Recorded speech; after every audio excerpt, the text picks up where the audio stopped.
ચૈતરભાઈને જાણ કર્યા વગર ત્યાં આમંત્રિત કરવામાં આવે છે। આજે વિપક્ષ તરીકે ચૈતરભાઈ અવાજ ઉઠાવે છે। સત્તાધારી પક્ષ મનમાની કરીને ઘણી બધી એવી યોજનાઓ જે પ્રજાના હિત માટે છે એવી યોજનાઓ એમના ખિસ્સામાં જાય એના માટે બહારથી આવેલા લોકોને જયારે કમિટીના સભ્યો બનાવે છે ત્યારે ધારાસભ્યશ્રી એનો વિરોધ કરે છે।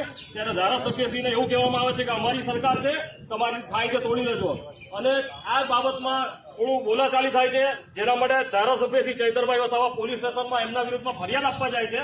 ત્યારે આ ભ્રષ્ટ ભાજપના ઇશારે કામ કરતી નર્મદા જિલ્લા પોલીસ એમની ફરિયાદ લેવાને બદલે એમને જ આરોપી બનાવીને એફઆઈઆર થતી નથી ત્યાર પહેલા પણ એમને આરોપીની જેમ ઘસડીને ગાડીમાં લઈ જવામાં આવે છે। આજે ધારાસભ્યને એરેસ્ટ કરવા માટે રાજ્યપાલશ્રીનો હુકમ જોઈએ, રાજ્યપાલશ્રીનો આદેશ જોઈએ, તેમ છતાં પણ ભાજપના ઇશારે કામ કરતી આ નર્મદા જિલ્લા પોલીસ એ ખરેખર ભાજપની જ પોલીસ છે। એમાં એવું કહીએ તો પણ એમાં કોઈ શંકા નથી। એટલા માટે મેં ગઈકાલે એ લોકોને ભાજપના ખેસ પહેરાવ્યા અને એવું કીધું કે તમે હવે ભાજપના ખેસ પહેરી લો।